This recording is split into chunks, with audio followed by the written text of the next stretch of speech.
Your resume is the most important document in your entire job search. It's not your LinkedIn profile, it's not your portfolio, it's your resume. Because that's the thing that either gets you in an interview or gets you filtered out before a human ever looks at your name. And most people are making avoidable mistakes that are silently killing their chances before the process even starts. I'm Chase, a software engineer at Meta, and I've been on both sides of this. I've gone through the job search myself, and I've interviewed candidates as a Meta engineer. I know what a resume looks like when it works, and I know what it looks like when it doesn't. In this video, I'm going to walk you through the 5 most common resume mistakes I see tech candidates make, and exactly how to fix each one.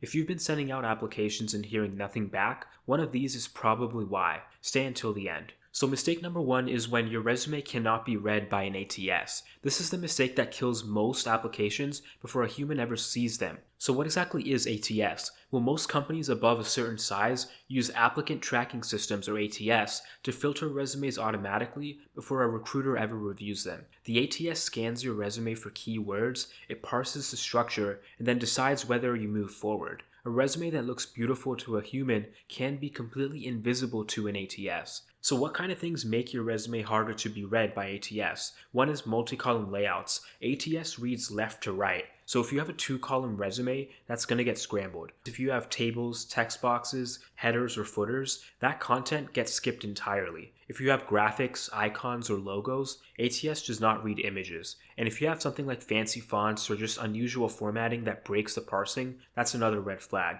And also, I don't know why you would want to do this, but if you do have a file that's made using a design tool like Canva, that's often going to fail to parse correctly even if it looks clean visually. So the fix here is pretty straightforward. You want to use a single column, plain text friendly format, and you want to stick to the standard section headers. Don't make it fancy. Just have experience, education, skills, and projects. You want to export as a standard PDF from either Word or Google Docs, not a design tool. And then you want to test your resume by copying and pasting it into a plain text document. If it reads cleanly, it's going to parse correctly. Now, mistake number 2 is when you're listing responsibilities instead of achievements on your resume. This is the most common mistake on resumes that do make it past the ATS. The mistake that most people make is when they write bullet points like responsible for developing back-end services, or worked on a team while building mobile applications, or maintained and updated internal databases. Why that doesn't work is because responsibilities are just telling the recruiter what your job description said, but it doesn't tell them what you actually did.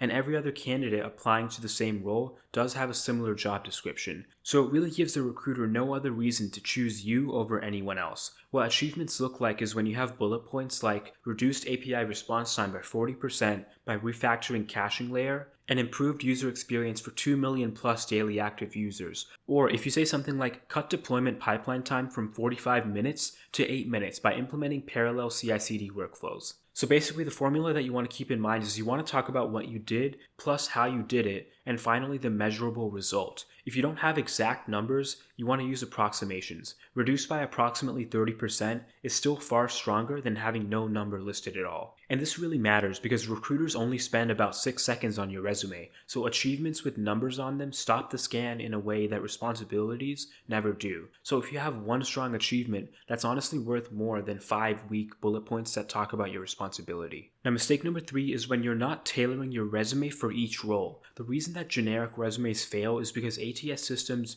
do match your resume against the specific keywords in the job posting. So if the posting says distributed systems and your resume says back-end infrastructure, you may not match even if the skills are more or less identical. A generic resume that's optimized for no one is effectively optimized for everyone, which means it stands out to nobody. So what does tailoring your resume actually mean? You want to read the job posting carefully and identify specific keywords, technologies, or requirements that they use, and you want to mirror their language in your resume. So if they say REST APIs, you want to use that exact phrase, not web services. And you want to move the most relevant experience and skills to the top. So basically, a hiring manager at a cybersecurity company should see your security work first. It shouldn't be buried at the bottom. And keep in mind, this does not mean blatantly lying. It just means presenting your real experience in the languages that matches what they are actually looking for. So the best way to do this efficiently is you basically want to keep a master resume with everything on it, and for each application, you want to create a tailored copy so you adjust the keywords, reorder your bullet points, and surface the most relevant experience up top. And it takes about 10 to 15 minutes per application, but it's going to dramatically increase your callback rate. Now, mistake number 4 is when your resume is just too long. More pages does not mean more impressive. You want to live by the 1-page rule for most candidates.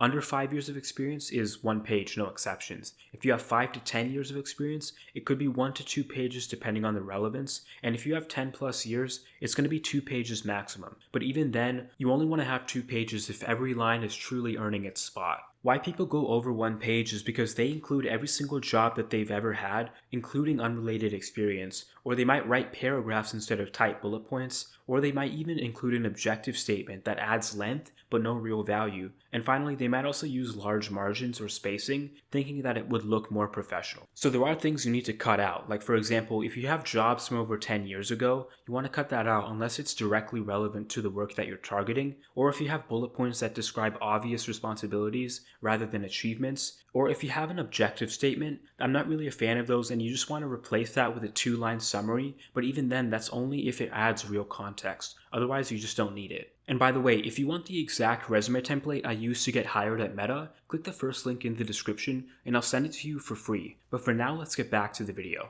Now, the last mistake is when your skills section is either missing or meaningless. The skills section is actually one of the most underused and most misused parts of a tech resume. What a weak skills section looks like is when you list Microsoft Office, Google Docs, teamwork, communication, or problem solving. If you have a list of soft skills that every single candidate claims to have, that's not doing you any help. If you have a wall of every technology that you've ever touched with no context, that's just going to hurt you. And the reason is because an exhaustive technology list with no depth tells a recruiter nothing about what you can actually do. What a strong skills section looks like is when you organize it by category. So if you have a line for languages, frameworks, tools, or cloud platforms, you want to only include technologies that you can actually speak to in an interview. You never want to list something that you'd panic if you're asked about. And you also want to include the specific technologies from the job posting that you genuinely have experience with. So for tech resumes specifically, the skills section would have a languages line where you list languages like Python, Java, Go, or JavaScript.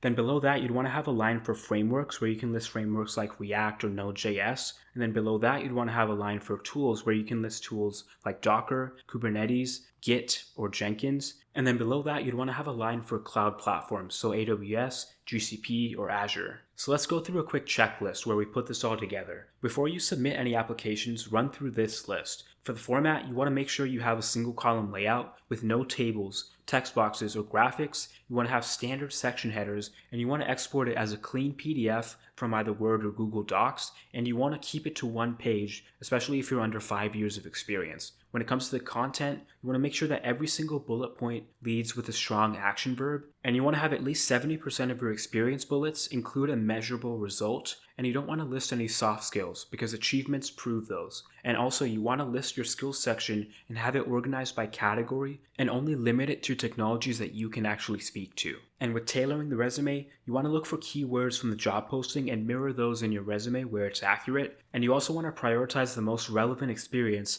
and have that up top. And anything irrelevant to that specific role that you're applying to should be either removed or deprioritized. So the big picture here is that your resume really just has one job, and that's to get you the interview. It doesn't need to tell your whole life story. It just needs to answer one question for the recruiter in 6 seconds. Is this person worth talking to? Every decision that you make on your resume should serve that one single goal. So those are the 5 resume mistakes that are silently killing tech job applications and exactly how to fix each one. The job market is competitive right now, but a lot of the candidates that you're up against are making these same mistakes. So you want to fix yours and you're already ahead. If you want to take the next step, click the first link in the description and grab the exact resume template I used to get hired at Meta. It's completely free and it's already built to avoid every mistake I walked you through. And if you're not ready for that yet, I highly recommend watching the video on screen next, where I break down how to find tech jobs with low competition, because a great resume only works if you're sending it to the right places. Thanks for watching, make sure to subscribe,